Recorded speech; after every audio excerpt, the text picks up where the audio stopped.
So let's get started on the build right here. We could start by using something like this, which is basically a volcanic mineral. We can use it at the bottom of the substrate, below the substrate level, to build up some height, but also we can use it also to hold bacteria. So it's very, very good for bacteria. And this specific product is the advanced version. And this also has 3 different mineral powders from ADA, and that's beneficial for bacteria and things like this and plant growth. But for this build right now, seeing as I'm going to bank up the substrate quite high in the back here.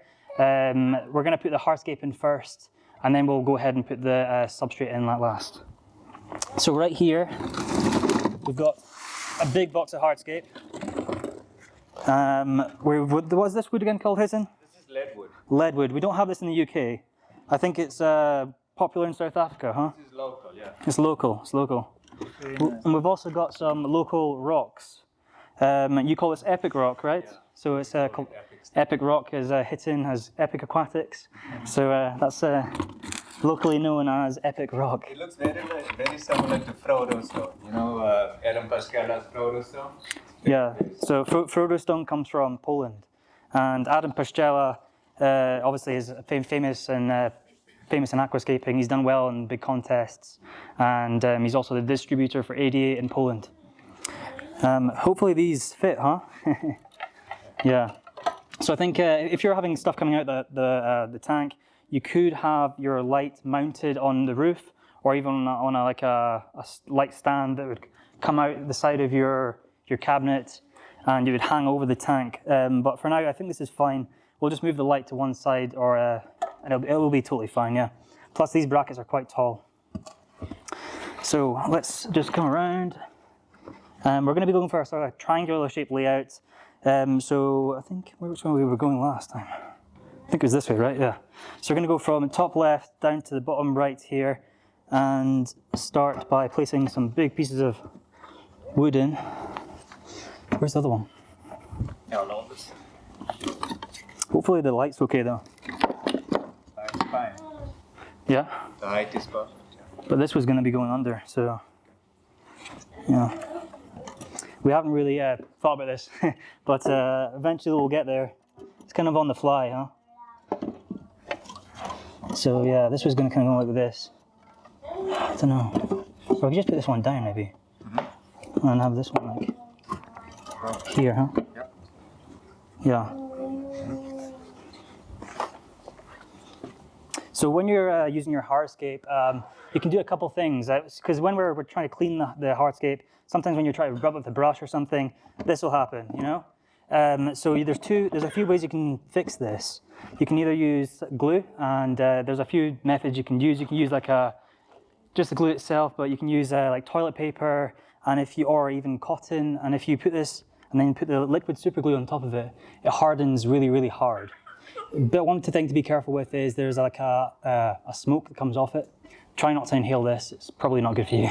I haven't tried it, but I wouldn't try it. But we have got some zip ties here, which is what I like to use, because I feel like when you're trying to clean the tank, if you're using glue, this can break. When you're trying to move around the hardscape in the tank, trying to clean it, over time it's going to break, and then all the hardscape kind of falls.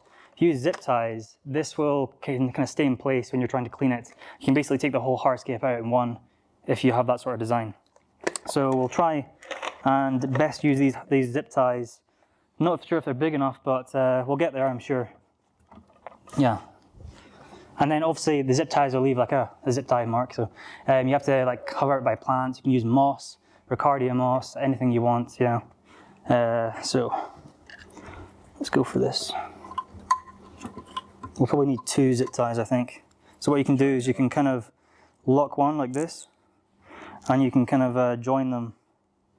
It's not too easy, I must say, but you can do it like this. So we could do, try to think what I'm doing. It's kind of like trial and error kind of thing, huh? This is probably the longest period of time you'll spend doing your hardscape. The planting is a bit easier. And some people even spend like weeks, months, days doing their hardscape. I personally like to start my hardscape, and kind of leave it sitting there for maybe, I don't know, a couple weeks maybe, and then every time you walk past the tank, you'll see something you want to change, or you might even see like you don't actually like the hardscape. So if you fill it from like, if you make the hardscape then you fill it, it might not be quite what you think it is in like a couple of weeks' time. You might start to dislike it even. So I definitely take your time over your hardscape, and definitely don't rush to this kind of stuff. Yeah, so we've got this kind of flow coming down from the top right, top left here down to the bottom right. I'm gonna add some more branches in.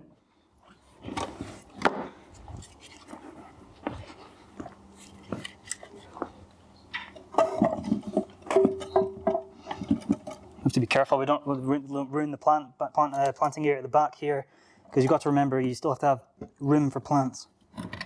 1 second, just trying to get this in the right place. Something like here, but it's not going to stay if I keep it maybe like this.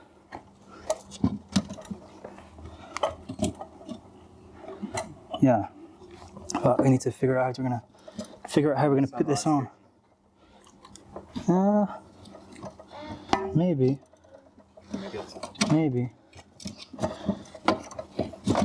So you got any cotton or something like this? Tissue paper.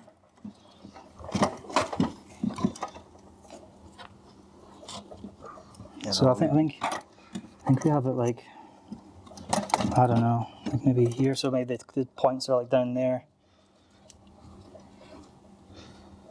Yeah. Okay.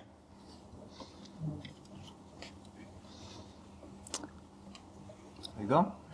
Once Jordan sees the glue working, you won't go back. Yeah, I think this one is good. Eh? Yeah, the glue does leave a mess. Like it'll drip down and it'll leave like a white mark. And what's also nice about using zip ties instead of glue is that you can actually use the hardscape, and it's quite easy to use it again without trying to like, get a metal brush and trying to scrape the wood or the rocks and all the glue off of it when you're trying to rescape. So zip ties, you can just take them off. You can use the wood for a new scape. It's a bit harder when you're using glue. So Jordan, obviously the zip ties work well with the wood. They work well with wood, yeah. They don't work as well with rocks. So with rocks, you can use epoxy or something like this as well, but obviously epoxy is going to leave a mark as well. And it's even harder to get off than even just the glue. You do get 2 types of glue. You get the runny stuff like this, and you also get the stuff that's kind of like a gel. For this kind of appliance, you're trying to soak the little piece of cotton or toilet roll, so the gel will not work as well as this. Although when so if you see over here, you might see some smoke coming off right now.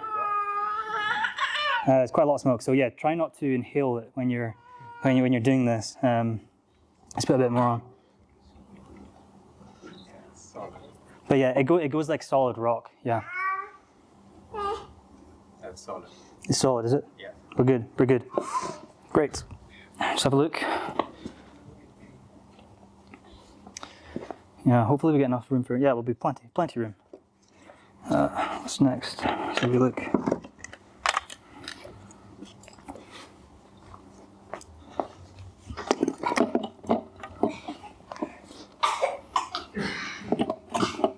When you're in an aquarium store, they might have something called a dojo. So basically something that's the size of your tank, or you can move like certain things. I think in the Easyscape, if you go to like a store in person, they do have some like frames and things like this that you can play around with. Or even at home, you can maybe put like a towel down, and you can like fold your towel into the right shape of your tank. And instead of putting all your hardscape in your tank, you can get a good idea of just playing around with it on the floor of what it's going to look like. So that's looking quite good, I think. We just need, so we've got some branches coming through here. We've got 1, 2, 3, 4, 5. We kind of want to keep it in an odd number, because odd numbers do work better than even numbers. So if I add 1 more, I'll have to add 2 more. So yeah, and also another thing, all these branches are flowing in the same direction. So it's nice to have a bit of contrast, a bit of, what would you say? Yeah, a bit of one branch, say like this, to break it up, to give it a bit of contrast, a bit of another direction. I think that's really important when you're designing a hardscape, any hardscape, even like an iwagumi. An iwagumi would be just rocks, in case we don't know.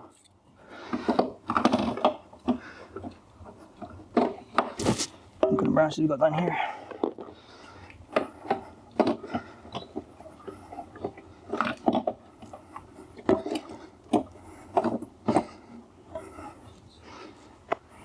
I'm quite happy with this, I think.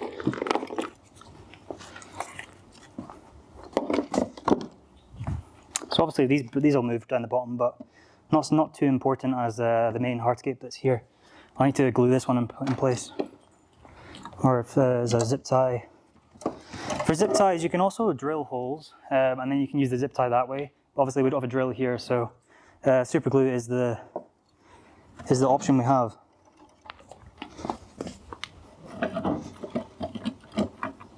And by the way, guys, if you have any questions while I'm doing this, feel free to ask. It is a wee bit difficult to talk and try and create a wee bit of art at the same time. It's not so easy, and I'm not too used to it either. I've got a question. Go ahead, yeah. The whole triangular layout design. Yeah. Any specific rules to how that works? Because I've seen so many tanks that are triangular, but it's kind of difficult to figure out. Sure. Well, generally your highest point is over at one side, you know, if it's both left or high or right. And then you'll have a a flow of hardscape coming down. So as you can see here, I've got this high point here. I suppose we'd also have a high point here, but the main bulk of the hardscape is over to the left. So it's very obvious that this is sort of more spacious over here.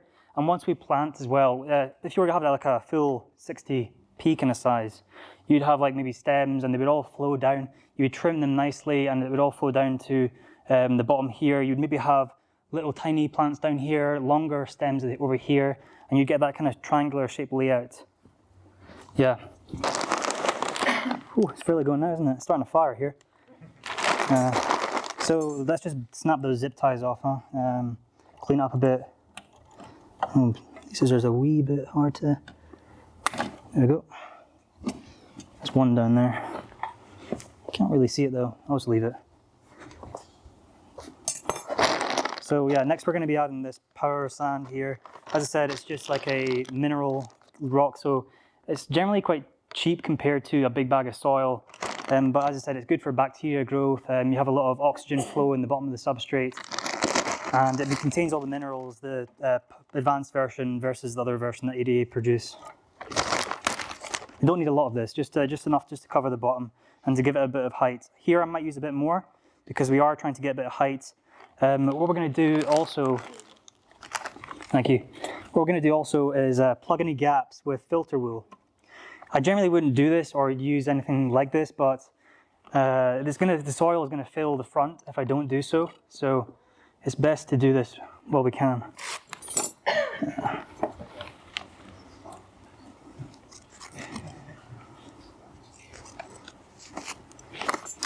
So any gaps in here, we'll just cover it with a wee bit of this filter wool.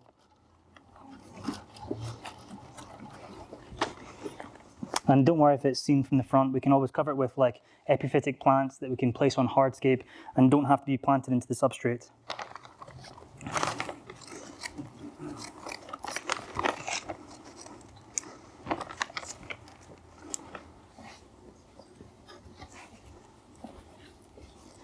I need to put it on the bottom.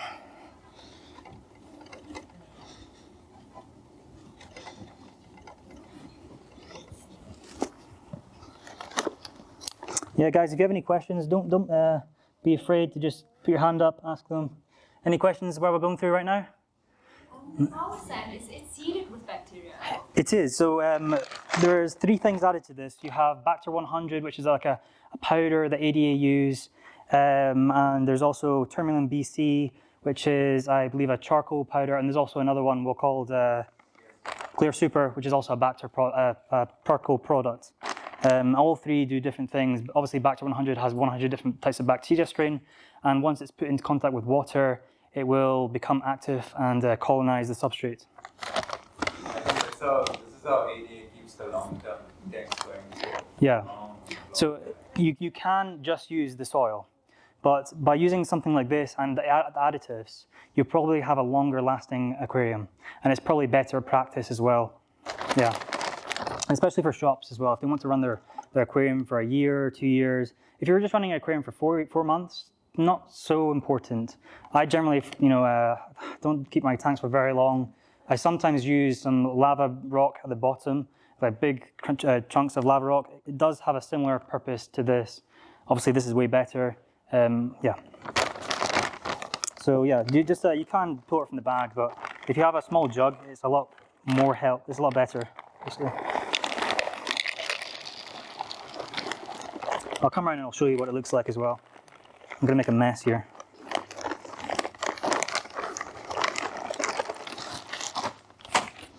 Okay, so this is what it looks like on the bottom substrate layer.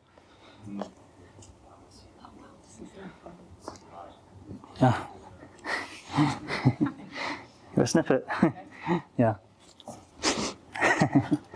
Okay. Yeah, so we're going to put quite a lot in here because we do want to bank up the substrate level.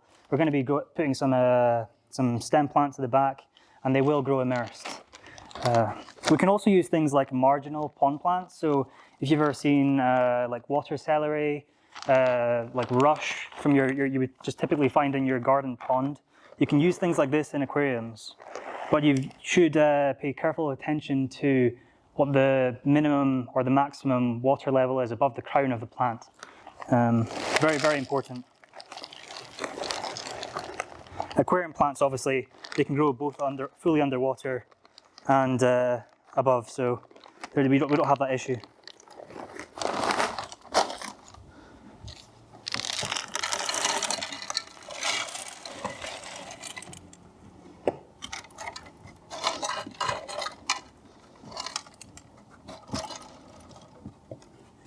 I've probably used way too much, way more than people would normally of this.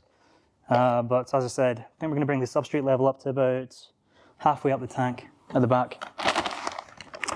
What we have here is Amazonia. It's a very, very nutrient-rich substrate. So if you are using this, you're better to do lots of water changes in the first month. So what I recommend is by following the ADA guidelines, and that includes basically doing a 1/3 water change every day in the first week, and then in the second week you do it every second day, in the third week every third day, and then after that you can do it once a week. You can do more if you want to, or do a larger water change. Just be cautious that you're taking the nutrients out of the water more than you would, if you just follow the guidelines. Obviously, if you have algae, you can do more water changes. Just do be cautious. ADA fertilizers are quite weak, and after a certain amount of time, if you're doing big water changes, you could be left with very little nutrients in the water. You can also use root tabs or root capsules. These have little tiny things that you can plug into the substrate, and we actually have them in here, I think. Right? Yeah, awesome. So this bag actually comes with added little tabs like this, and we can plug these into the substrate. Also, after about the different brands have different periods of time, so they only last a certain amount of time. Some brands only last like 3 months, 2 months, so you can add nutrients over the lifespan of the aquarium, and it'll make your substrate last a lot longer. Can you speak about the reasoning behind doing the water changes every day, first, second, and third week? Yeah, sure. So by doing these frequent water changes, you're removing excess nutrients. You're removing, if you're trying to clean your tank, you're removing dead plant matter. Obviously, maybe in the first month, you probably won't add livestock. But after that, water changes are really important to remove waste. A big part of why people get algae is because they don't clean their tanks properly. They're not doing the maintenance, they're not doing the water changes, they're not removing that fish waste. But as I said, in the first month, by doing these big water changes, we're removing the ammonia or the nutrients that are released by the substrate. And Amazonia releases a lot of ammonia. Ammonia is very, very good for our system at the beginning for seeding bacteria. But some substrates or some companies might make some substrates that contain less ammonia than this product right here. But the reason they add the ammonia is because it seeds the bacteria in the substrate, and also your filter. Yeah. I don't know if you guys, do you just sprinkle these over the substrate here, or do you add them in afterwards? You sprinkle them in afterwards. So you can do it both ways. So you can just evenly put these on the bottom layer, or you can add them in afterwards by just using your little tweezers. You grab a little stick, and you can just plug it into your substrate, like so. ADA do have a tool that you can purchase that one of these little sticks will fit in to this tool, and you'll be able to just easily put it into the substrate. It's not needed, but it is a lot easier than using your pincets. You'll find if you've got a lot of plant matter and you're trying to put one of these in, you want to put this deep enough, because if you don't put it deep enough, all the nutrients will release into the water and you'll get algae, definitely. 100% you'll get algae. I don't think I'll use the full bag, because we won't be using a full bag of this substrate. No, that'll do. Where's my jug gone?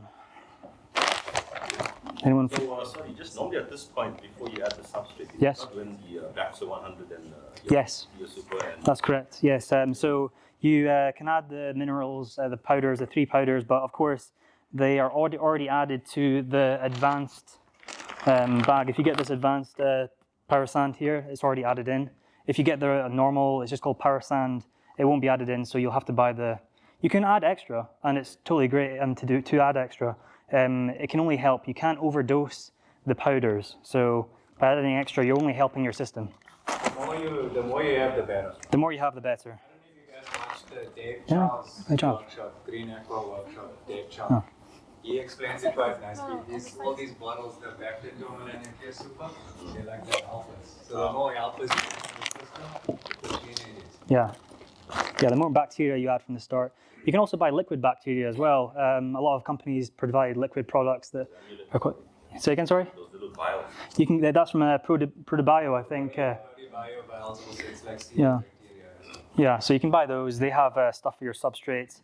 But you can also buy any brand. They usually have a bacteria product. Yeah. Using both the versions of the Power Sand. The Hydrocotyle one Advanced. that one's got Yeah. Dominant and Clear Super. So you don't need. Yeah. Always add. Yeah. All the big systems we set up, we've always added.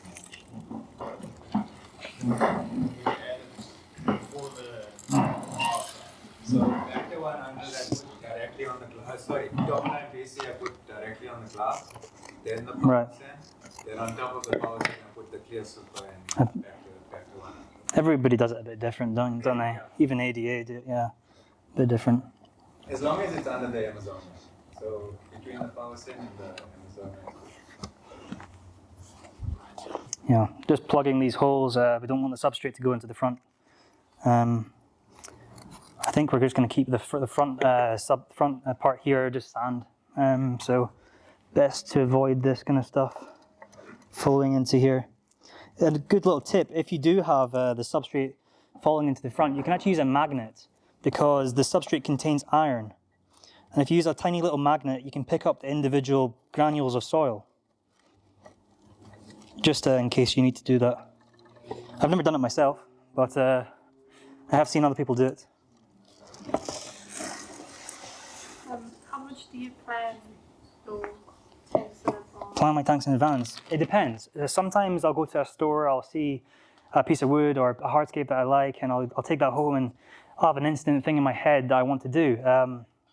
But sometimes I'll make like a sketch, and I'll make a little, basically just a little sketch on my phone or something like this, and it'll be in my head. It'll be like a design I want, or you might even be taking photos out in nature, and you see this kind of like piece of hardscape or a piece of wood or rocks formation that you kind of speaks to you, or even some people, if you see other people's tanks, don't be afraid to copy somebody else's tanks. It's totally okay. It's probably a good way to start if you haven't made an aquascape before. You see someone that you like, even copy their whole system, because if you see their system working for them, it's probably going to work for you.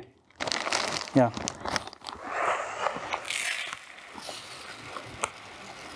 There's probably a good other point to mention is a lot of people mix other people's philosophies.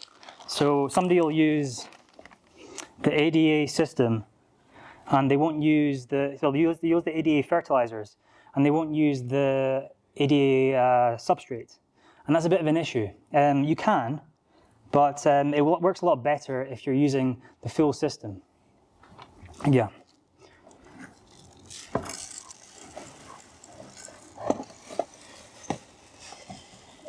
Ooh.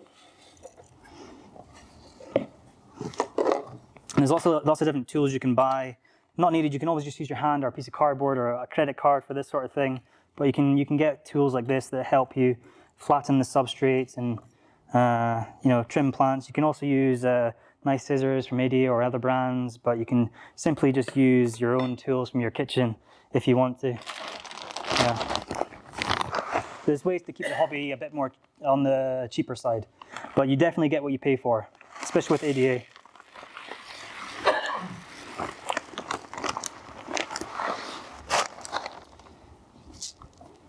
So we're going to keep the substrate, keep going through to the back here, and we're going to plant some smaller, lower to the ground plants and not the stems here. I think while we're at it, we'll use some stones as well. This hardscape is mostly based upon the the wooden structure, but it's also to help the substrate stay in place. We can add some rocks. And once again, there's not really a rule to this. You just do it based upon, I don't know, just how it looks to your eye. There's no right or wrong way really to do these things. Got a bit of paper towel stuck to this.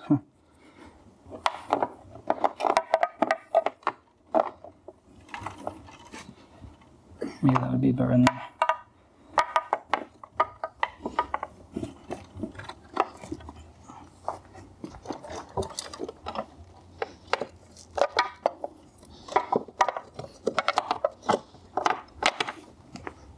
No.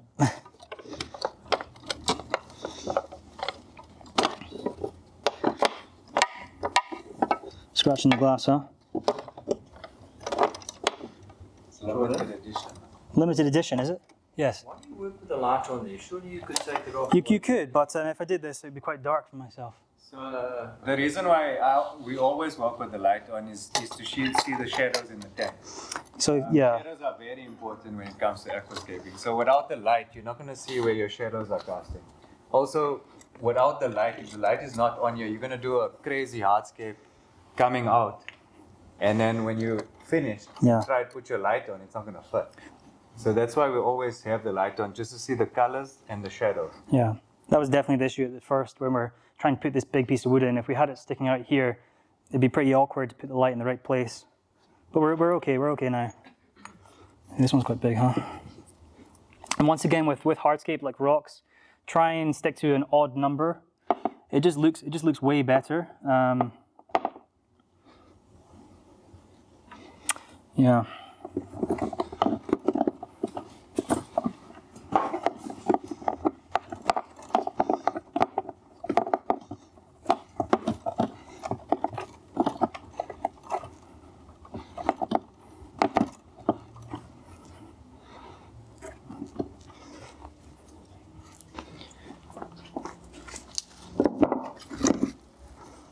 I think you don't need to add too many. It doesn't really add much to the layout if we add too many rocks. I'm not going to be able to fit one in there, am I? We've also got some gravel as well here, so this will help me kind of transition the rocks and the wood into the sand I'm going to be using.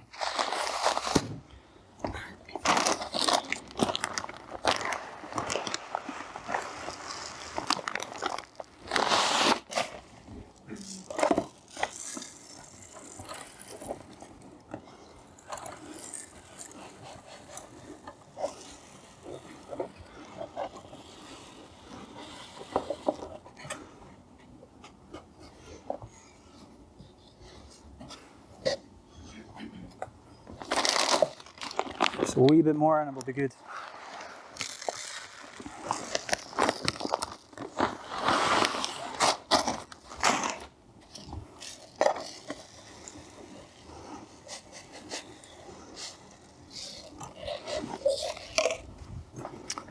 Okay.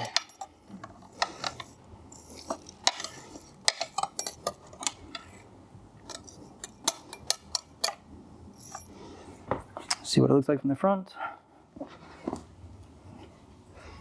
It's hard to escape from the It's hard to escape from the back, huh?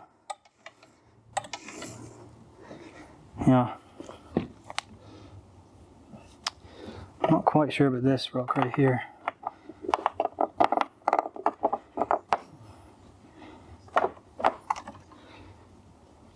I think it looks okay. Looks fine. So some people will then go on to adding the gravel and the sand, but I prefer to plant first. And the reason for this is, if you plant first, if you start planting after you do this, you'll get the substrate onto the sand, and it's very difficult to remove it. So I definitely prefer doing the planting first, and then doing the gravel and the sand.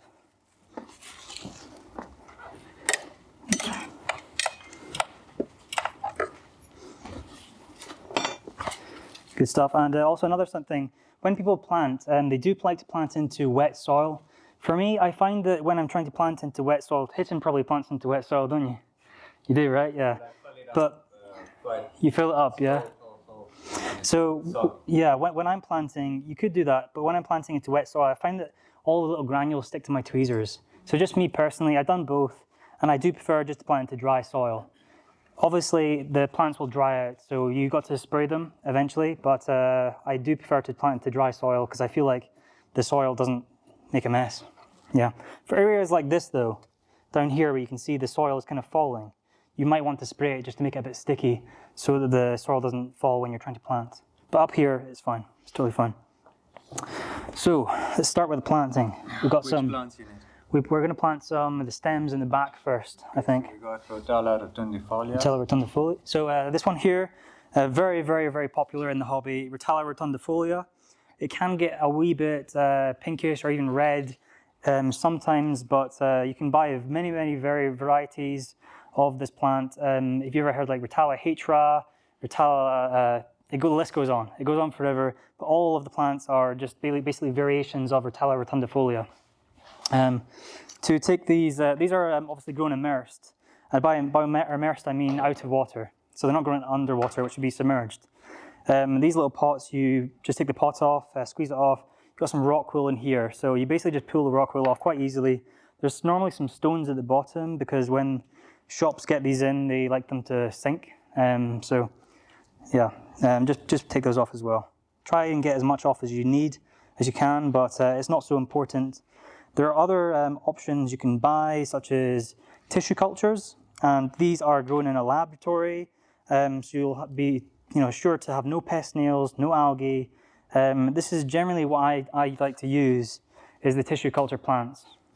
They come in like a little liquid, or they either come in a jelly. You can just wash this off quite easily as well. If you get bigger, if you get some things like cryptocrines or something like this, and you can take your tweezers and just do this, and take all the rock wool off the bottom of the roots. It's a bit easier. You have to have really sharp tweezers like the ADA ones though. Some tweezers are not very sharp. So, there's not really any rules to planting. You just basically take your tweezers and plug it in, and when you've got your plants in, you kind of just give it a little jiggle up and down, and the plant stays in right there. It can let's get some other people planting as well maybe. They can have one little go. Who wants to do it? Put your hand up now. Anyone? Want to try and plant? Yeah. Awesome. I've got a question about the Retalindefolia. Okay. So that can be a pretty long stem plant. It can be a pretty long stem plant. You've got this much space, so what's the plan? It grows out of water. Do you want it to actually grow out? Yeah. That's why you could have put the substrate down here and it would have still grown out of water. But to get the kind of look we're looking for, it's just kind of nice. You can see it, and we can trim it. And then if you have to trim it, you can then plant it back in. It won't be long till it just starts growing out. It'll just start, falling over, and it'll look really good. Most plants can grow out of water. Nearly all aquatic plants. Well, not true aquatics, but. Jordan, you mentioned you prefer tissue cultures, but I was reading quite a lot that in like new soil, they're quite sensitive to that. Some plants can, yeah, some tissue cultures can be quite sensitive. So then advice to cycle the tank and then Okay. the TC. Yeah. You can do that, but also if you're doing the daily water changes, you shouldn't have a problem.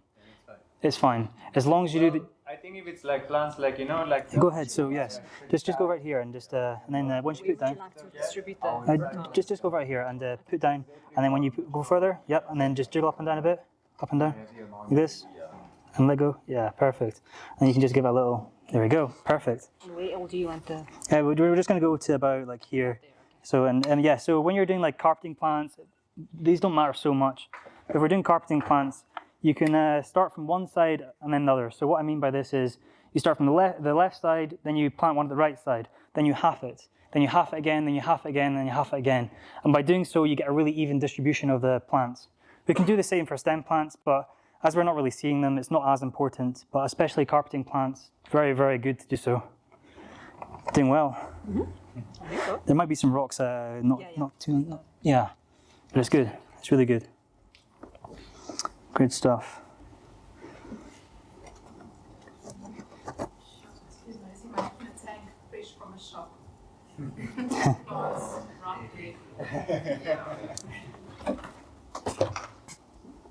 You can take individual stems as well, or you can even cut these. You can cut them off, and you can just take the. Basically, you can just cut this, and you can replant that as well. And you can make more use of small pots if you don't want to buy loads of plants. But obviously, yeah, better just to do this because once you snip it, there's no roots, and generally, if it does have a root, it'll grow quicker at the start. But you can do so. You can snip them all in half and replant the tops. When you trim a stem plant, if you trim a stem plant, basically what you'll get is you'll get 2 little offshoots. So every time you trim one, you'll get 2 offshoots. You trim it again, you'll get 4. And by doing so, you'll get a really dense bush. Maybe not so important as we're growing this out of water, but if you're growing a nice, if you want that really nice dense stem plant bush, you'll basically trim it, and as you trim more and more, it'll get more dense. You can even replant the little tops, and you don't necessarily have to plant them all the way down into the substrate. So say I had a tank and I had this big bush of stem plants, I can actually take the tips, maybe a bit longer than this, and plant them just into the bush. I don't have to plant them all the way into the substrate. And by doing so, it looks really nice and fresh after you trim it. Nice job. It's good to have help. There's the thick. So I prefer using the thicker tweezers for the stem plant Sure. and the thinner ones for the ground covers. Yeah, so they have 2 different types of tweezers. They have the really sharp type, which is useful for a lot of things, and they have the ones that are slightly thicker. They're useful for larger plants or big groups of plants, like if you're planting like 5 stems, it can maybe useful for this kind of appliance.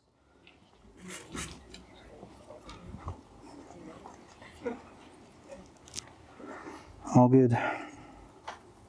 So we tell on the tank like the 60F, Aquascaping RGB will be overkill. No? It wouldn't. One day. It just depends what kind of plants you're using and what kind of scape. If you have CO2 and you have fast-growing plants, plants that like a lot of light, like these Retalindefolia probably would do well, it's not so bad. If you have just a tank full of Anubias or Bucephalandra or ferns, maybe you don't want to use such a powerful light, or at least take the light and then ramp it down. You can get little adapters you can add to these lights, and you can cut them in by half, 50%, 30%, whatever, and that's totally cool as well. Sorry, do you say that just because they don't need that much light? If you use a really, really powerful light and you're using slow-growing plants, you can be more susceptible to algae. So it's all a balance between your lights, your nutrients, and your CO2. Other things come into play like your flow as well, the flow of the filter. Is the CO2 bubbles getting distributed the whole way around the tank? Very, very important. A lot of other things, temperature is important. But if you get the basics in place, mostly just the light, the fertilizer, and the CO2, and it's all balanced, it'll work really well. So what's the next plant we have here? This is Ludwigia rubin. This is Yeah. a very easy plant. So yeah, we have the Ludwigia rubin right here. It's very, very bright red, very easy. So even without CO2, this plant will stay red. Obviously, all plants do better with CO2. They'll grow much faster, more healthy, more robust. But if you want an easy plant and you just have like a low-tech tank, definitely a good plant if you want a bit of red in your scape. And this will also grow very, very nicely immersed once it grows out of water. Have you guys tried any of these plants before? Yeah? Very, very popular plants, yeah. Very popular.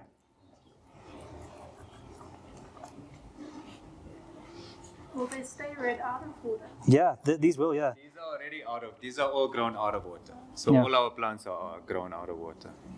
Very nice. Could you repeat the name of the plant again? Lowigia rubin.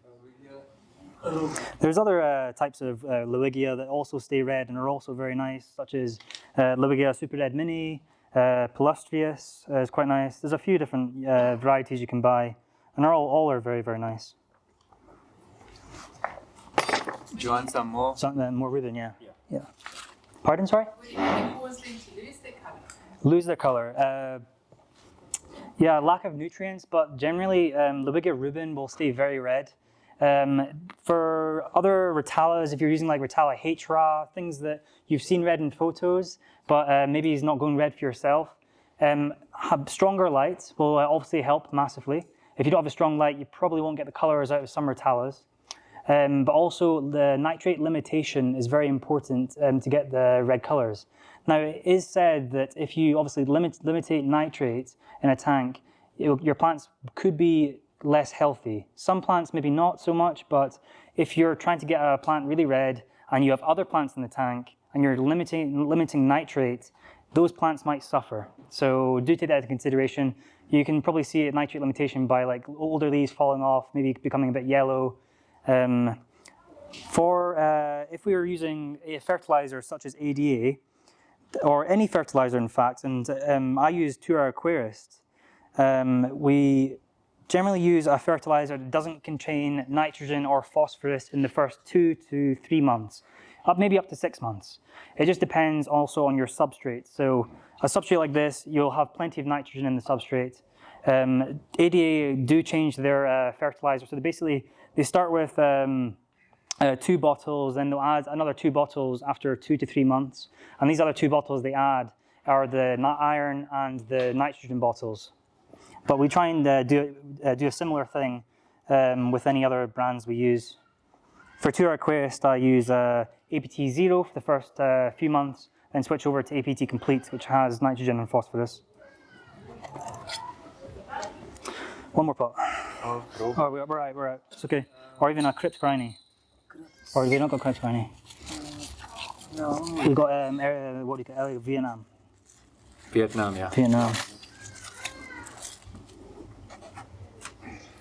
Jeez, I'm gonna have to plant a lot of that. Maybe I'll move some down.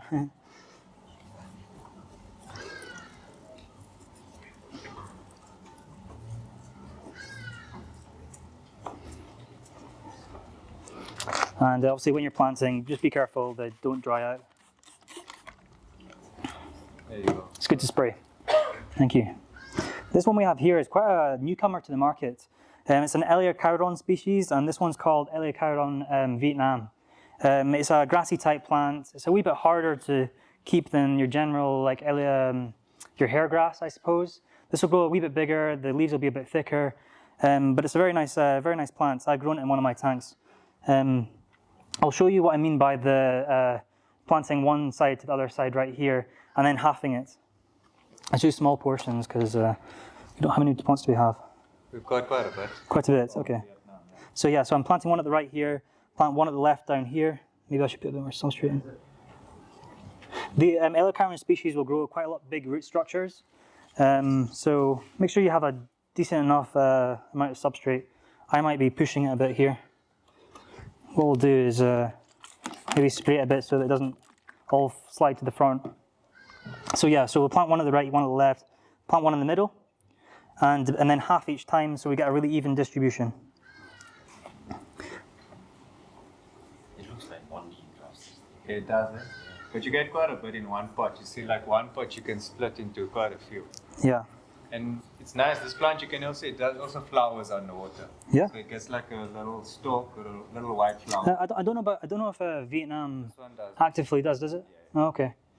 There's a lot of Helicoron species out there. We don't always have them available to us. It's sort of a rare plant. They're rare plants to get. This is more popular now because larger companies are bringing it to the market, like Tropica and Epic Aquatics are now having it. But things like Helicoron blood vomit, Quintentire, I believe it's called, very, very hard to get. You even get little ones that look like little porcupines. Very, very cool. Very cool plants, but so hard to get. If you've got any, I'm looking for you. Looking for it. Yeah. Jordan, I've got a question. Go for it. When you're doing a new scape, what's your thoughts on limiting the amount of different plants you have? Because it's a recent mistake I made that I put too many different plants in a new scape. Okay. Which I thought would look great, and it actually just landed up looking messy. I think it's good to try a large variety of plants, and especially if you haven't tried them. Every time I scape something, I try one or two different things I haven't tried before. I think that's really important. And when you're beginning, it's cool to try a lot of plants, isn't it? But yeah, I'm sure if you have a design in mind, if I was doing this and I had like little tiny sections of different plants, we wouldn't really have a cohesive theme. It would look kind of messy, but that's also a cool look. There's nothing wrong with having like a jungle style or something like this. So totally fine, I believe, you know, whatever you like.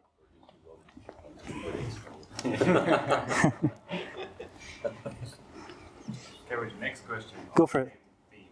Is, what do you feel about bunching plants together in sections of the tank rather than splitting up little bits all over the place? So you mean like what I'm doing here is I'm planting Retalindefolia and another one. Bunches. Do you feel like that works better? For some plants, yes. So if I'm planting these like the greens, the reds, it can look better. For things like we've got here some Hydrocotyle Tripartita. For things like this, it's good to space out a bit so that it kind of, it just looks a bit better if you space it out and you don't put it all in one big bunch. It can look cool, but definitely things that go in the hardscape generally look cool spread out. We've also got some Hydrocotyle Verticillata. This is a very cool plant. It kind of looks like little mushrooms eventually.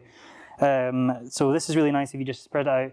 Be very, don't use too much of this. You know, it's nice in small quantities. Same with the the Tripartita, Hydrocotyle Tripartita. Taking my time here, sorry, I'll speed up. Who gets to keep this thing? Who gets to keep it? Travis, are you taking it home, Hisson? I'm not taking it. You're not taking it home. Okay. Travis is going to take it home, I believe, and maintain this. Take all that home. So if you want to see how it progresses, follow Travis. He'll let you know. Travis will sell it. I don't know. He maybe sell it. This tank you're not gonna get again. This ADA 60F is discontinued. Is it? Yeah, they're not making 60Fs again in this specific size. I've got 3 of them. You got 3, yeah. You got 3 of them. But guys will actually offer you quite Yeah. like in another 2-3 Yeah. years. This tank will, Hey, like yeah. all the ADA stuff, once it gets discontinued, it just goes up again. a few months ago, guys were asking me for mine. Yeah. Yeah. No, I'm never getting rid of it. Yeah.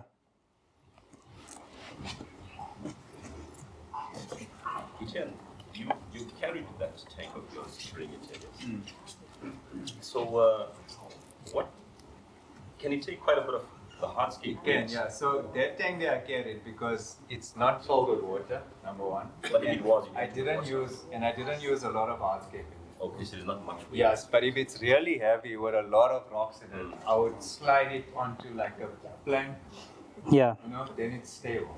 You can carry it on both sides with a plank. But a light tank like that, it's not gonna break. Well done. You can carry it. This one here, I would slide it onto something before we take it somewhere. Because this epic stone is quite heavy. I'll tell you. Spray.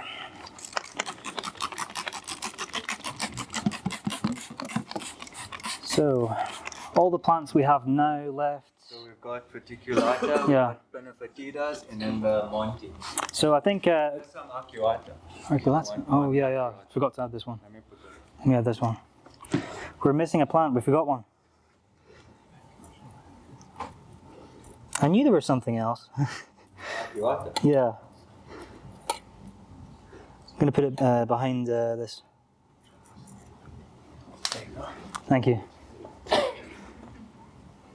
So this is Loelia articulata. Arcuata. Arcuata. Okay. So that changes, transitions into like a really beautiful red, spiky leaf. Some plants look very, very similar to they do underwater to they do out of water. This one looks very different though, I would say. When you, yeah. What's the name there? Arcuata. Arcuata.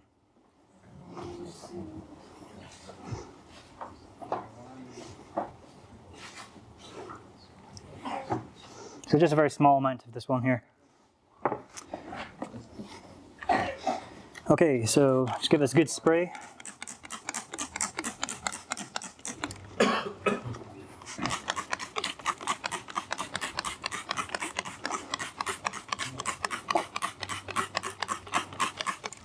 So next, I think we'll keep so every other plant here. Some are not well known for being used on hardscape. So things like the Monte Carlo. Sometimes most people would plant it into the substrate, but you can use it actually on the hardscape. Just lay it on the hardscape. You can even glue it onto the hardscape, maybe a little bit of string. So we'll be using that on the hardscape as well as all the other plants here. So what I'm going to do is actually add the gravel, which we have here. So we call this one 88 Aqua Gravel. I would say quite a popular product for you guys, yeah? Yeah, it's a nice, just add a bit of detail, you know? And also underwater it gets really nice color. Yeah, the wood will change underwater as well. It look very, very different. So we're just going to go for the sides here. Whoa.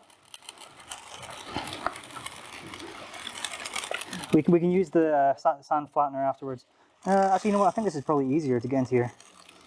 You can wash this before you use it, although it's not really required. Maybe I can actually, no. You can put quite a lot down here.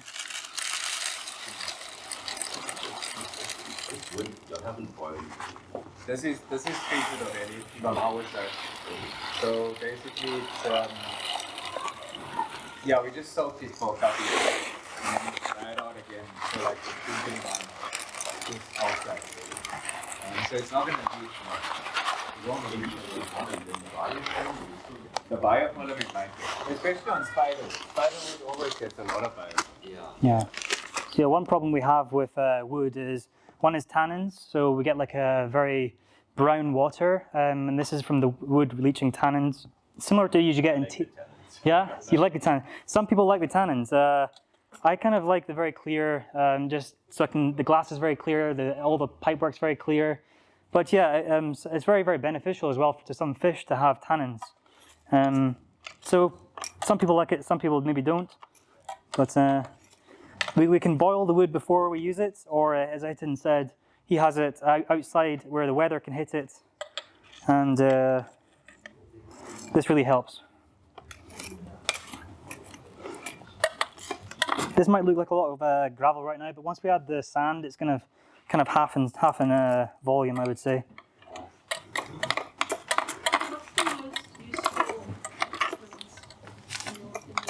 What's the most useful equipment I have?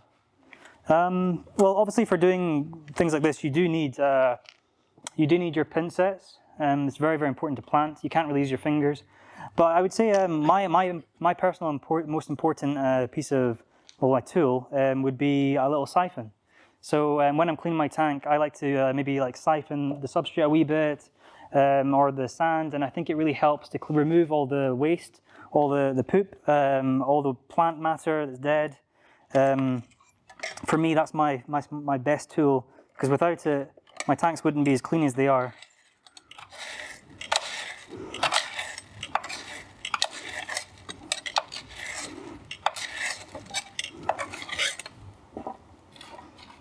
Sometimes it is easier to use your hands. Little brush.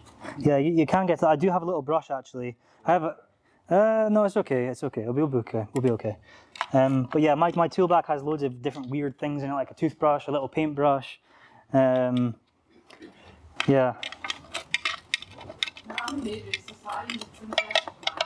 Yeah, I actually use hairdressing scissors.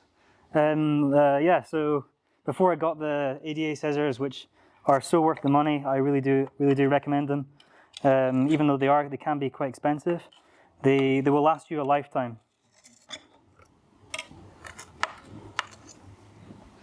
But yeah, I think hairdressing scissors are generally quite good quality. or you can definitely get just as expensive tools in hairdressing as you can in aquascaping, or even more expensive. Oops. Okay, where's this? Also the gravel, are you adding that for visual appeal or to Yes, Jordan. Yeah, so, oh, thank you. Yeah, so the gravel is totally just a visual appeal. It just gives us a really nice transition between the rocks and to the sand. If we didn't, also it does actually have a benefit. It does stop the soil from coming down to the front of the tank, which is really, really useful. Some people won't use some people won't use this aqua soil, and they might use a sand or a gravel and put like a base layer of nutrients or even those little root tabs, but it doesn't give the same results, nowhere near the same results as a good quality aqua soil. Much, much better. It's worth spending a little bit more money because you'll be a massive benefit later down the road. Way, way better. Let's do a wee bit more. We can fill it. We can always put it back in, huh? Perfect. Thank you.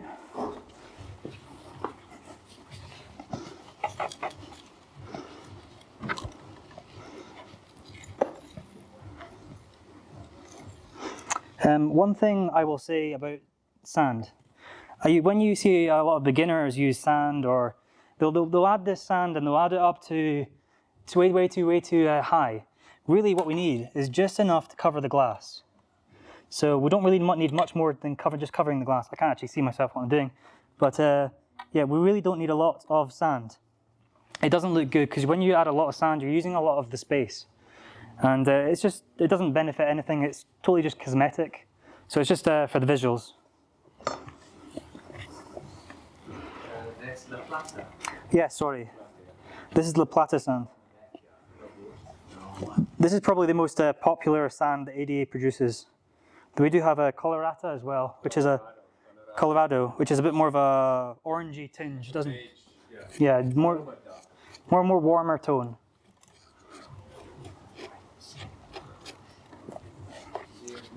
Something that likes Hardscape, uses dark soil. I don't think so. I think it's just totally up to the aquascaper. Yeah.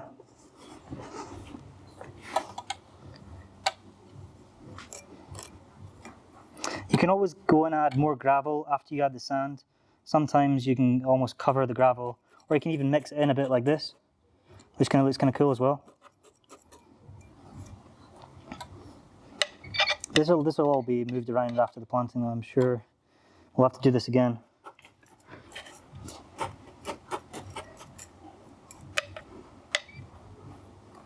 But yeah, a tool like this is really, really helpful when it comes to this. Obviously, you can use a little brush or a credit card, works really well. If you don't want to go, spend a lot on your budget.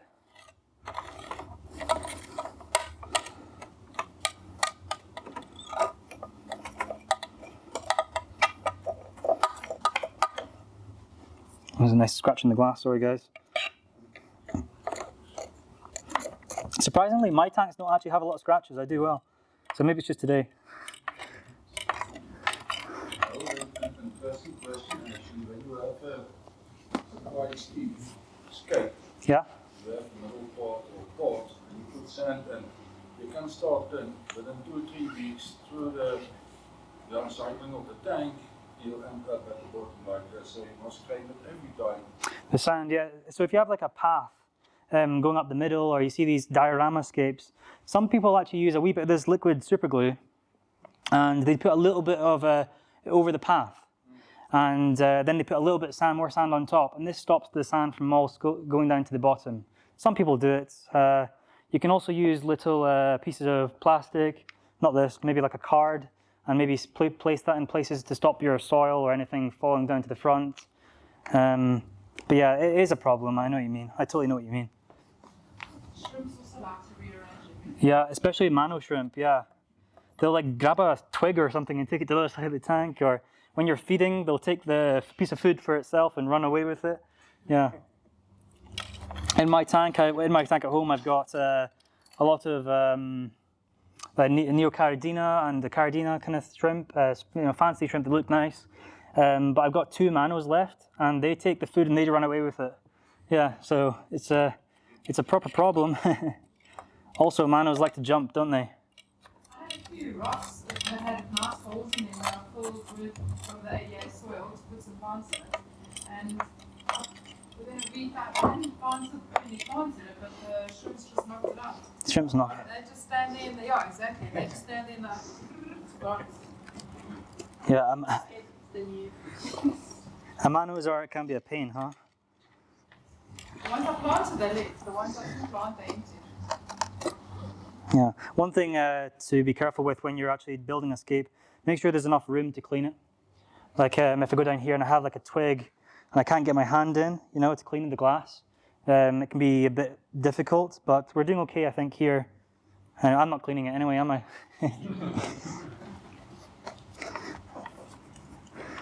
Okay. A wee bit more gravel in my hands, maybe. Do you need to clean the Monte Carlo or you can plant those? Just, yeah, do all, yeah. Things are on the side, so Do you wanna take like a 5-minute? Jordan, you want a bit of a break? Yeah, we can take a small break. That's cool, yeah. Totally cool with me. Okay, hope you have a nice break, guys. Next, we're going to be planting the hardscape area. So all these plants are going to be growing on the wood, some of which you can plant in soil, all of which you can plant in soil, but they do well on wood as well. First one we got here is a carpeting plant. It's Macranthum Monte Carlo, also known now as Tweedy Eye. They've recently changed the name. It happens a lot in with plants. They quickly change the name because they realize that it's actually a different species. So for this, you could easily just glue it into places, but also you can just kind of push it into areas that you think look nice, huh? So this won't need any kind of glue. It'll stay there now. It's plugged in place. And we're going to go around the hardscape areas, doing the same to all these different like crevices, and it'll look quite nice, I believe.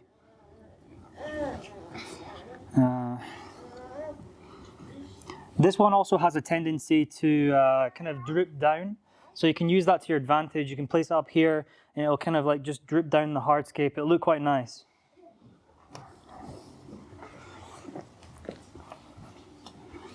Maybe we could actually use a wee bit of super glue. I don't actually normally use super glue, but Get your own plant glue. let's do, yeah. So the difference between this kind of like runny glue, it'll just run down the hardscape, but the gel glue is probably better for using, yeah, for plants.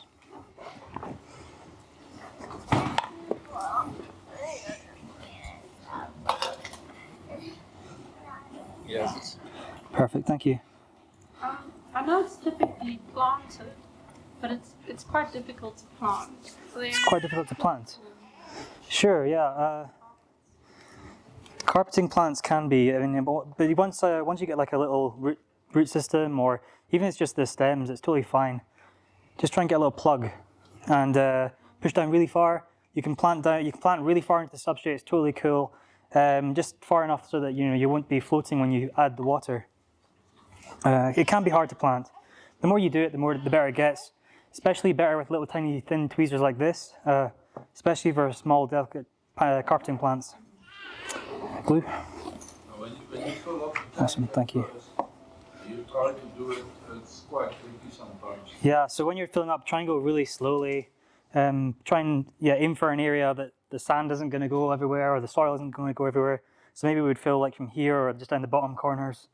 You can always move the sand afterwards, but yeah, it can be quite tricky to fill the tank, huh? So for super glue, you only need a tiny, tiny, tiny bit, just so the plant attaches itself. So that plant's attached now, and I only put the tiniest, tiniest little drip of glue. You don't need a lot of it. Just don't super glue your fingers together. Who super glue the eye? Oh, Carl, the glues Cape Town, yeah. the shot into his eye, so Oh no. there's a bit of an issue. But he's okay. He's okay. Yeah, imagine getting in your eye. Ah. Mine found Larry for like 3 days. Yeah. It's happened to you as well. Hardscape me.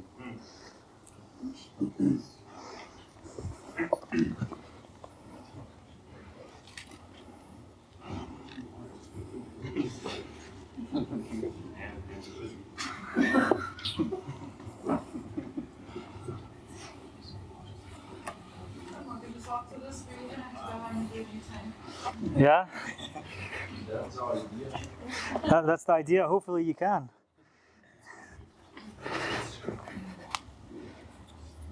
But I must say, it's really hardscaping in such a short period. Yeah, it's And scaping behind the tank, it's hard. During a workshop, it's extremely hard to do a scape. yeah, it's very difficult to do it on the spot. Generally, I would take at least a few weeks to do the hardscape, and then walk past it, as I was saying, tweak a few things each day, or even do a few different types of scapes and then pick the best one. So doing it on the spot in such a short time period is really difficult.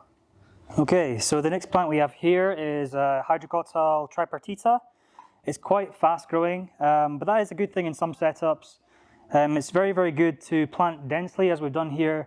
Plant heavy and you'll have a lot more success as the plants grow quicker and it'll outcompete algae. But this one does grow very fast, so you'll have to trim it very frequently.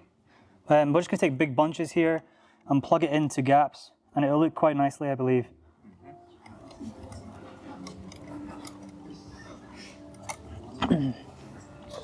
This one you can also plant in the substrate as well if you want to, but it's not really worth it. It does very well creeping along hardscape. It looks really, really nicely.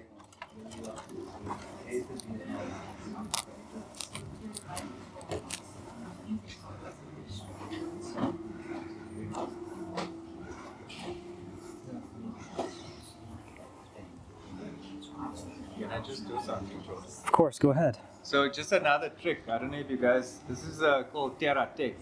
It's a Dua product as well from 88. It comes in quite a big reel. It's moving towards the end now. But what's nice about this is you can actually wrap the root system with this. Okay. I do this with my Monte Carlo as well. And you can just tear that off. You can wet it a bit. It seals itself, and this can also then plug into any gap like that. So that's also another trick. What this is actually used for is actually on the wood. So if a little piece at the end is touching the water line, this Terra tape wicks it up. Goes up to about 2-3 meters, and you can plant moss over the entire thing, and it'll always stay wet. So you don't have to must it all the time. It's quite a cool product. It said it also works for like if you had to plant, let's say, an orchid on that piece sticking out of the water. Yeah. So I wrap the bromeliads. I wrap bromeliads in this and wrap it around the wood or orchids. Keeps it nice and moist all the time. Yeah, Perfect. Pass this around. I'm going to move your piece though. So you can move it. Sorry. No, it's okay. It's fine.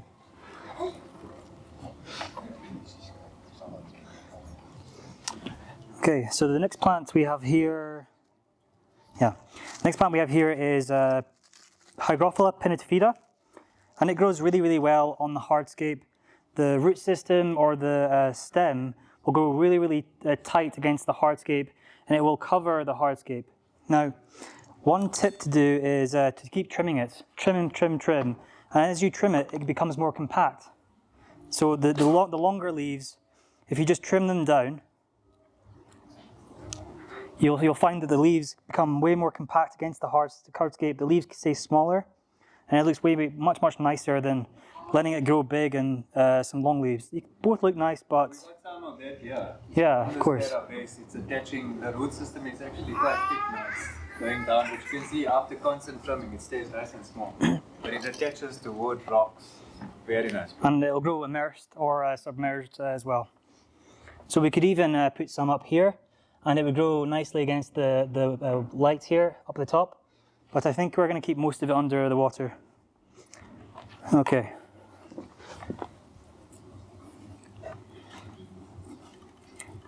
I do like it when it grows against the hardscape.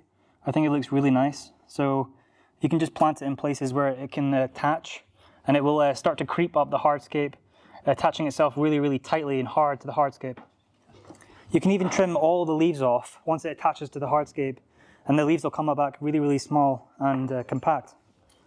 The box, we had 30 pots in here. So you can see we planted 30 pots. Some guys use 30 pots in a 1.2 meter. It's not gonna work. You're gonna get, it will work, but you're gonna have to really do a lot of water changes. You need a lot of plant mass in the start to suck up everything. So yeah, we fitted 30 pots in this 60F. I'm not sure if we'll use all of these. Well, these are, there might be 2 left. yeah, these are quite big. These leaves will go smaller underwater. They're not always this big. And if you trim them, like the other plants, they stay smaller. What plant is that? Sorry. Sorry, yeah, this one's Hydrocotyle Tripartita. So Ricardia also, if you have it in like a bigger tank, it kind of looks like little mushrooms. So it's very nice if you just plant it sparsely. And this can be planted into the substrate as well, or on hardscape. It works both ways. It's the same. To break up your carpet. Yes. So in between a Monte Carlo carpet or like a hairgrass carpet, these things, they like just shoot out little umbrellas everywhere. It doesn't get like really thick. Yeah. So if you have your carpet down the front, it's nice to add the details of this like around the hardscape. It looks really, really nice when you do that. Yeah. But for this purpose, we'll just plant it into areas around the hardscape. Some of these are too big. You could easily just pinch them off, or get your scissors and just snip them off if they don't quite fit in, and they'll come back and grow smaller. It is a plant that uses runners, so you'll see here you've got a little runner in between the plants, and that's how the plant spreads around the tank. Similar to the other hydrocotyle we have in here, which is Tripartita, and Pinata for example as well. The last plant we have here is Ricardia. So this is obviously always marketed as a moss, but in fact it's actually a liverwort. Grows a little bit more compact. You'll see a big difference between if you grow it without CO2 or with CO2. With CO2 it'll grow very, very compact. Without or immersed it might grow a bit more loose. But if you grow it with CO2 in high light, it'll be like a little coral, which is also called coral moss. Has loads of different names. The most popular one is Ricardia though. And how we plant this, you can glue it to places, or you can even just, like here, push it into cracks, and it looks more natural. So when you're in nature, generally, you don't really see moss growing in a tree or a branch, just like lying on top, or it's normally pushed into little cracks and crevices in the tree. And I find that if we just push it into cracks and crevices, like in an aquascape, it does way, way better. And looks a lot more natural. And it'll stay there. There's no problem with that. Going around the tank. I find that this one, when you're trimming it as well, it's best to not trim, pull out the section and add a wee bit extra back. It will also grow immersed, as I said. So this might be above the water line, but it should be fine.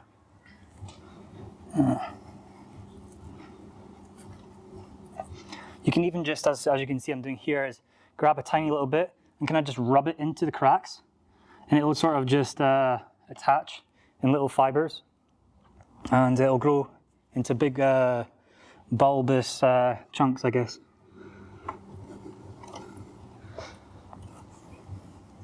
It's really nice. It's really nice little moss though. Probably one of my favorites. Where's this tank gonna live? I believe Travis is taking this one home. I don't know what Travis is planning. Or maybe Hitton is taking this home, I don't know. You want to sell it, Travis, today? Yeah, I don't know. I am moving house soon, so I don't actually want to take it home right now. It's just chaos. So yeah, hopefully by the end of the show I'll know what's happening. I'm sorry. Yeah, I was thinking something like that. Yeah. Looks cool, eh? If you were to maintain this tank, Uh-huh. what would you let grow and what would you compact? So I'd probably let the stem plants that grow at the back. You could trim them into like a more triangular shaped layer if you want. This one down here, the Helicaron, is kind of hard to trim. You would trim the individual leaves, or you would just pull the whole plant out and separate it, but I'd probably just let it grow. The Hydrocotyle, this verticillata, I trim quite frequently. This Pinata, I would probably trim the longer leaves, and I would let it grow up the wood and trim the longer leaves, but let the small leaves grow. And the Hydrocotyle Tripartita, the smaller one right here, I would trim that quite hard back because it grows very fast and it looks better in small quantities, I believe. The Monte Carlo I'd probably let grow a wee bit. The Ricardia, it looks very nice right now and very natural, but it might grow into big like balls. So it's actually better just to maybe remove the whole ball, take a little bit and then put it back in place. But it does look nice both ways, I guess. So with the competition, Uh-huh. I mean, a lot of us obviously prepare our tanks before the time. Could you sort of get this one, put the water in, have it going, and that could be your entry? I'd probably give it a couple months. You could, but it'll look much better if you let it grow out for maybe 3 months, 4 months. Yeah, definitely. But of course, if you plant densely enough, it could be a month. But you're pushing it, definitely. For competitions, you want to give yourself a lot of time to do the hardscape and to let it grow out.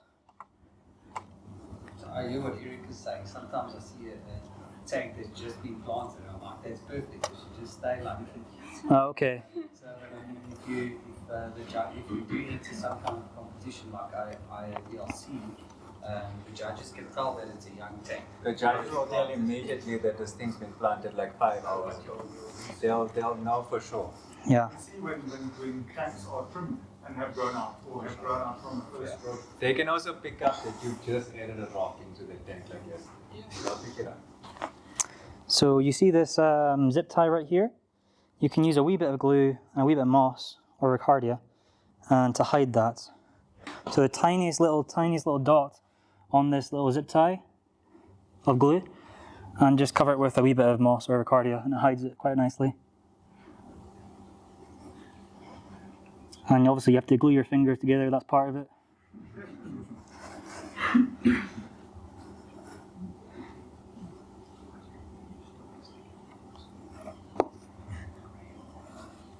Shane, Karel's not using Cape Town, but yeah, Karel. Shane's eye. Yeah, just don't glue your eyes together, yeah? Okay. Eyelids, even. That was the last plant in. Just don't forget to spray. Keep your plants moist.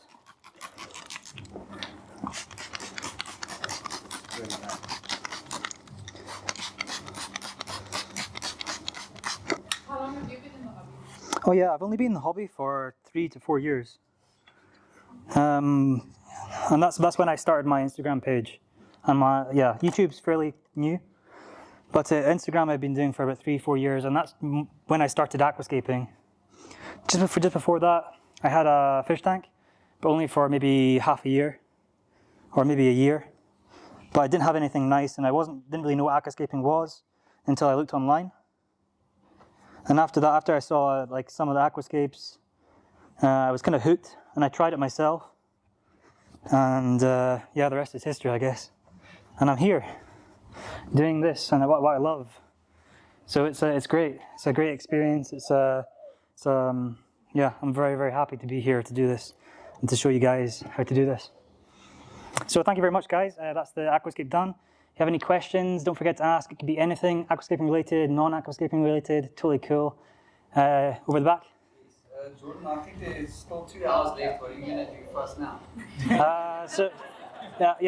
I don't do dancing. I can play guitar. If you got a drum kit, I can try to give a go at that. Or yeah, but go ahead, ask some questions. Have a look around the tanks. Ask as many questions as you can. Get as much value out of this experience as you can. So maybe one quick. Now the hardscape's done, planting's done. From here, it's the filling process. How to fill this thing? Because some guys will go get a bucket, water, and pour it in. Sure. And the entire thing is, and then they'll phone me to say ADSO made the tank marking. Sure. I was like, So what I normally do, I don't know, Jordan might have a different method. I take a normal Ziploc bag or checkers packet. Sure. I lay it down here and fill it slowly onto that packet with a hose pipe, very slowly, until I get about that level, and then I turn up the tap a bit more just to fill it up fully. Yeah, yeah. For me, I would pick up a piece of hardscape that's when I pour water in, it's not going to overflow, and I would take a jug, like maybe a little jug like this, and I would slowly do it for maybe like 20 minutes or something until I get a good bit of water in here. And then I might put my hand down, and then like this, and cup it, and then you like pour water in, and it would slowly fill the tank. For small tanks like this, for bigger tanks, I would do what Hitton does and use like a bag, a paper bag, or a colander even, you know, for cooking. And you can use this. Definitely, that's a good idea for bigger tanks. If it's for smaller tanks like this, a little jug like this is fine. Yeah. But it's important. Maybe let's talk about how to maintain the tank and. After the water's filled, then it's basically setting up your filter system and your CO2 system. So. Yeah. Yeah. So I was talking to a few of you guys, asking me questions about when you set up your filter, the heaters in the filter, obviously built into this Awase filter. So what we have here is an Awase 100, Filter Smart 100. The heater is built into this one. You have an inlet and an outlet. You have a biomedia inside. You also have sponges inside, which is where you seed your bacteria. So the inlet and your outlet placement is very important, and it kind of goes in hand with where your CO2 goes. So you can either have an inline CO2 diffuser, which goes in line with the pipe. So it'll be like connected onto the pipes. But you can also have in-tank diffusers, which is quite easy to clean and good for small tanks. So I'd probably, if I was to put my outlet here and the water was flowing all around here, I'd put my diffuser on the opposite side of where the flow is coming. And what this does is it allows the little CO2 bubbles to go all the way around the tank. This is extremely important. Also, another thing to note is if you have BBA, blackbeard algae, high flow, very, very high flow and high CO2 can sometimes cause blackbeard algae. There's a lot of other things like waste organics and if you're not cleaning your tank properly, but I do see that a lot. A lot of people are overly obsessed with lots of flow in their tank. High flow, good turnover is very important, but if you were blasting flow and you had high CO2, where the flow hits, you might get a bit of blackbeard algae, so be careful with that. But yes, good flow, good circulation, good CO2 circulation is very important. A lot of the time, we'll put our inlet next to our outlet so that the flow goes all the way around the tank. It might be a bit more difficult to do it in this setup. We might put our outlet here and put our inlet over here, or maybe our outlet here and inlet here, just so that we get a good circulation around the tank. Because obviously what comes in, what goes out must come in. So just make sure it's circulating very, very nicely. Obviously the startup process, your water changes, as I said, if you're using the ADA system or mostly any system, I would do the ADA guidelines, you know, your 1/3 every day in the first week, every second day in the second week, and then from there on, after the first month, you do it once a week. Obviously you can do more. More is sometimes better to avoid algae issues, but as long as you're putting in the same parameters of water back into the tank, if your water is really hard or not the same as the water in your tank, you might want to do less water changes because you'll be changing the parameters too much in your tank. Don't forget to balance your light with your fertilizer. The first 2 to 3 months, I would use a fertilizer without nitrogen or phosphorus, then swap to a fertilizer with nitrogen and phosphorus. It's very, very, very helps a lot.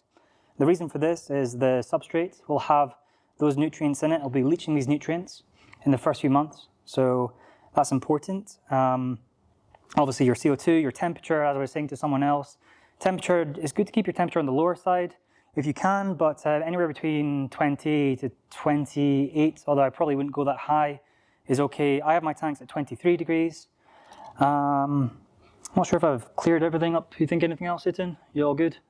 I'd like to just You're all say good. something as a spectator to this, because I've been watching Lindy build her tanks and whatever, is that a lot of beginners don't expect the algae you will get.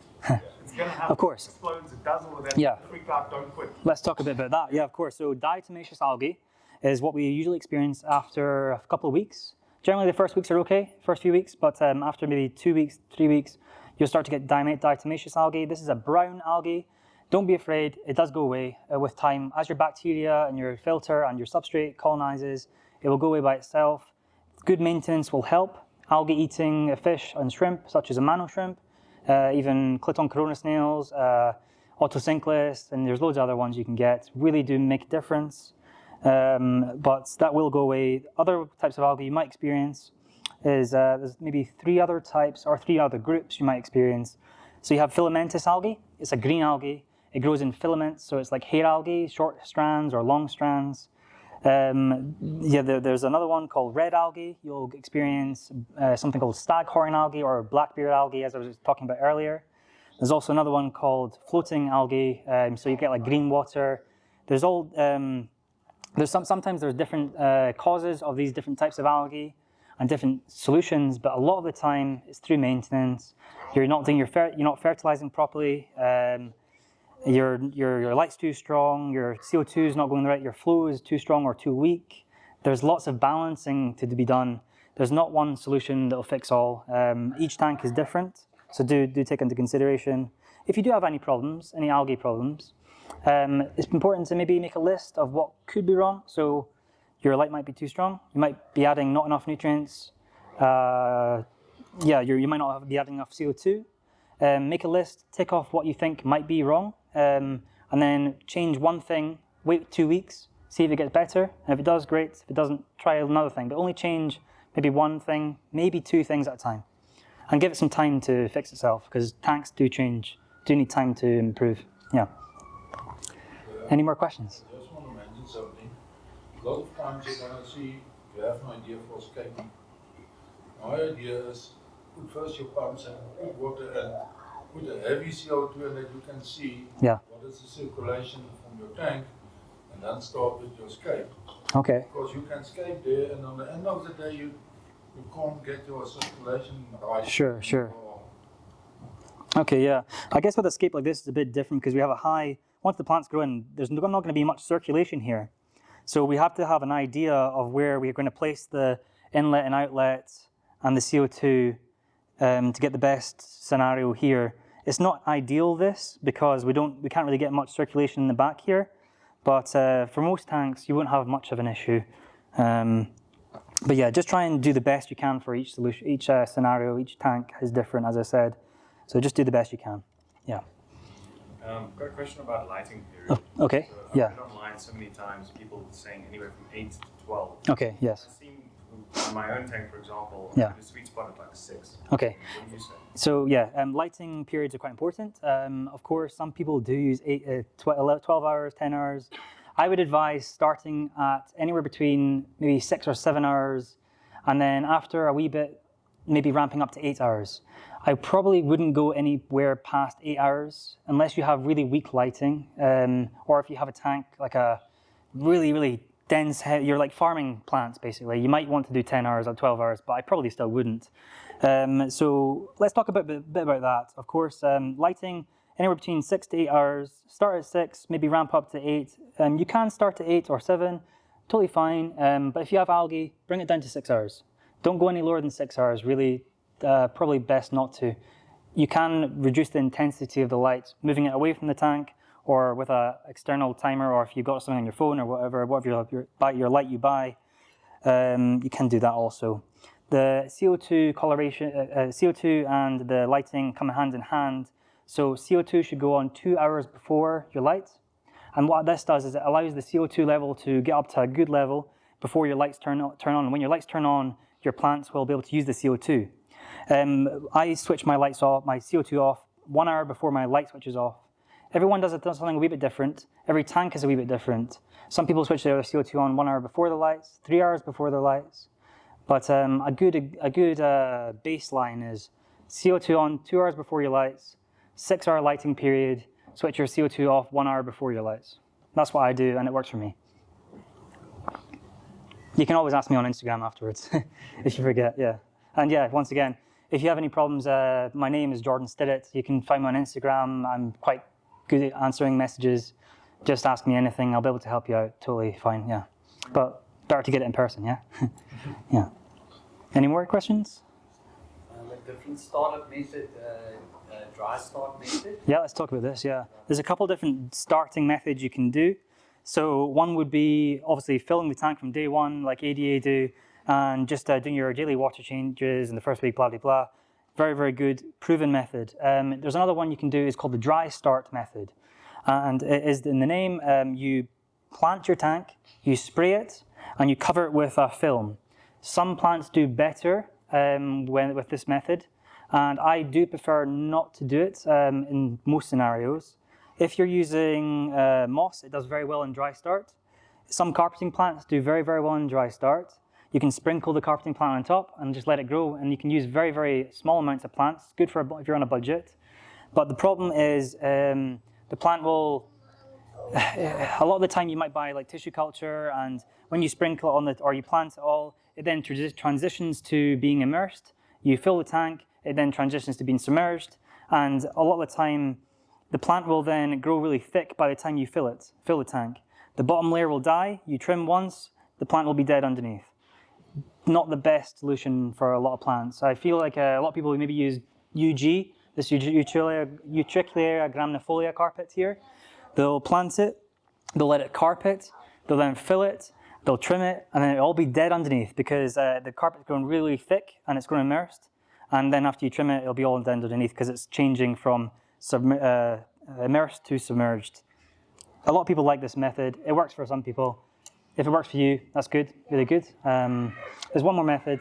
It's called the dark start method. And this is where you basically do your hardscape, put your soil in, put your filter on, you don't turn your light on, and you don't add CO2 for a couple months, a month, maybe two. And what this does is it allows the bacteria to seed the substrate and the filter without the problems of algae appearing. And then you plant after a month or two. It works quite well for a lot of people. I haven't done it myself, but it's worth trying. It's worth trying. Any more questions?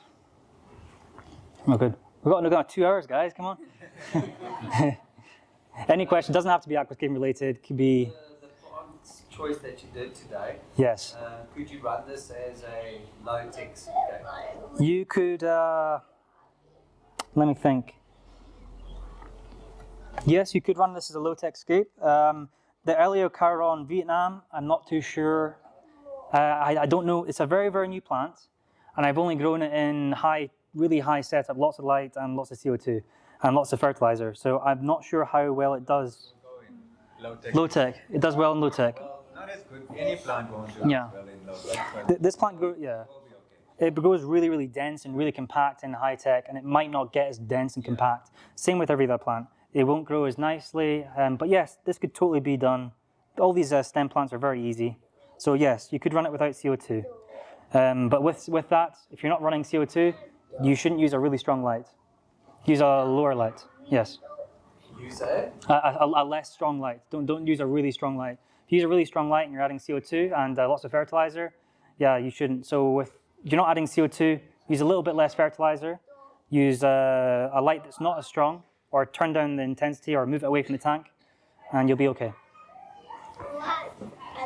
But yeah, CO2 is important. One step lower than a low-tech tank would be like a pond scape, which means no filter even on this tank. A pond tank scape doesn't mean no filter. It doesn't mean no CO2 either. A pond tank scape simply means something similar to this, I suppose. I might add the substrate a bit higher, almost at the top of the tank, in fact, and I would use emergent pond species like rush, water celery, water mint. There's so many plants you could use in a pond outside in your garden. All those plants would work. Probably more smaller plants, more grassy plants, sedge and things. Yeah. But you can add CO2.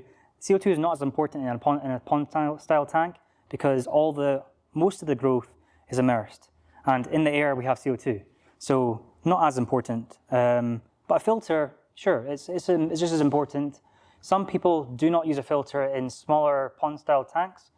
And that would mean they have to do more water changes. They might get a bit of surface film, like an oil slick on the top of the water more frequently because they're not getting the circulation, which is an issue. It wouldn't look as nice, basically.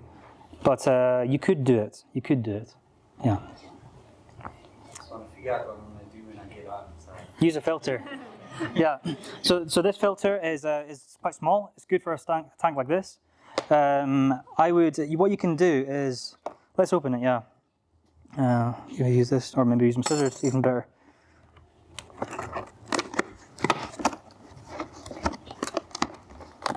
Bear with me.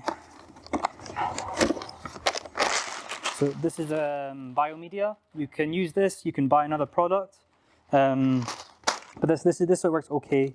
This tubing here is quite ugly. You can buy clear tubing, like clear as the glass almost. I would advise probably doing that. It just looks a lot nicer. But you can use this if you don't have it yet. This is the filter body here. The filter does come with inlet and outlet pipes, but these are black and plastic and quite ugly and not very good looking. You can buy metal pipes, you can buy glass pipes that are very, very clear, very, very nice. Be careful you don't cut your hands if you break the pipes. You can buy, which is quite new, acrylic pipes. Do you have that in the UK and South Africa yet? Not yet, maybe. They're new to the market, acrylic pipes. And they're very bendy, so they don't break. So, this is the filter right here. You can take this off, you can use it or not. But we have the inlet and outlet, so water goes in, water goes out. In here we have a heater, so this way. The heater goes in the filter, which is really nice because it doesn't have to go in the tank. Imagine if that was in there. Very ugly. I think that's the best thing Wazi have done. Now that would be pretty bad, wouldn't it? Into the filter system. Yeah. Because normally back in the day we always had massive heater, or there. Just And what was so smart is they put it on a separate plug. yeah. Yeah. Separate plug, or you can So there's take it out, two plugs. put a new one in. It's perfect. Yeah. So there's two plugs, one for the heater, one for the filter itself. Inside your filter, you have 2 or 3 compartments. In mine at home, I've kind of removed some of the sections and just filled them up with the biomedia, which is this, instead of having so much sponges. But some people just use sponges, and it works really well for them. I know some experts. I can't get this open. 1 second.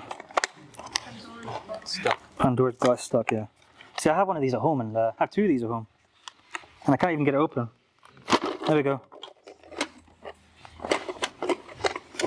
Still stuck. Okay, so as you can see here you have your pump in here. Let's remove this heater here. So you can clean this. You can pop this open by doing this. You have your little propeller thing in here. Be careful, don't break it. Just pop it back in. It magnetic, so it works quite well. And just this goes back on. So you can clean all this really nicely. In here you have a section that your heater goes in. So this is your heater slots into this, but you don't really have to worry about it as long as it's in there. In here, this is a little guard for this here, so it doesn't break. In here you have your sponges. Yeah, you can use this. You can't use it. You know what? This one right here is another sponge. For me, I removed this whole section, and I just put loads of biomedia in here. You can remove the other sponge as well, but it does collect a bit of the debris, so it does benefit you. You can leave this in and just put this in this section here around the heater, which is totally fine as well. But it's up to you what you want to do with it. The best thing about these filters is the heater.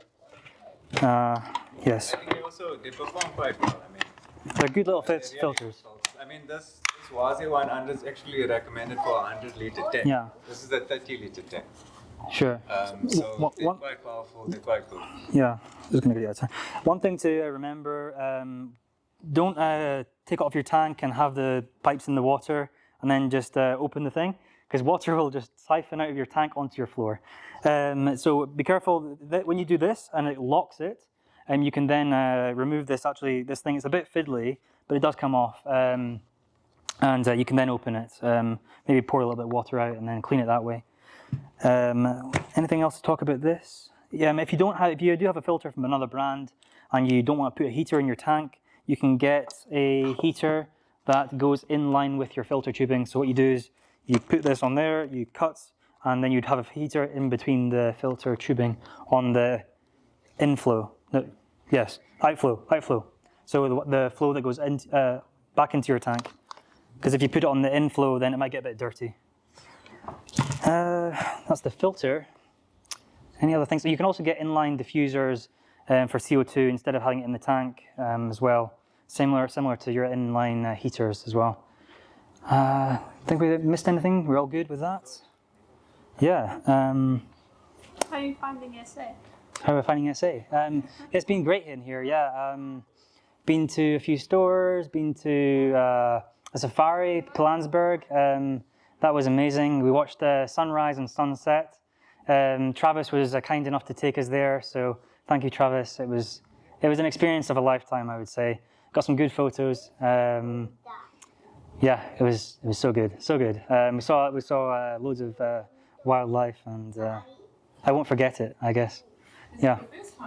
First time in South Africa. Has eaten a armyworm yet? It's a long way to get here, yeah. Yeah, I've tried some biltong and all this stuff, yeah. That's all I need. Yeah, that is a long way to get here. Our trip, because of layovers, was over 24 hours. So yeah, long way away, other side of the world almost, basically. Totally different place, yeah. Totally different people as well. And everyone here is very, very friendly, very smiley, very welcoming. So it's lovely here, yeah. So I asked Jordan, what's the craziest thing you've seen here so far? So he said he saw one of those guys, that collect the plastic. The rubbish. Yeah, there was a guy in... Was he flying? No, he was flying. I was with Jordan, and the guy's like, "What the hell's going on?" The guy's flying down Malibongwe. There's cars everywhere. This is in the middle of it. Nice, like, ended up to like 60 k's an hour. Man. Yeah. It was just like a plank of wood like this, and he had like 4 wheels on it, and he was just going down the hill. Yeah. Yeah. It's lower tax on those. Mental, crazy. Don't have to worry about it. Those guys actually provide a huge service to They our do. economy. I was. Yeah. Cleaning. Yeah. Definitely. Yeah. It's very good. Very good. Yes, I don't get irritated. Some get irritated again. You shouldn't. I'm more irritated with the delivery guys on their little electric bikes. Is there anything else we need to talk about? Thank you, guys. We're good. We're good. Thank you very much. Thanks, Jordan. Thank you so much.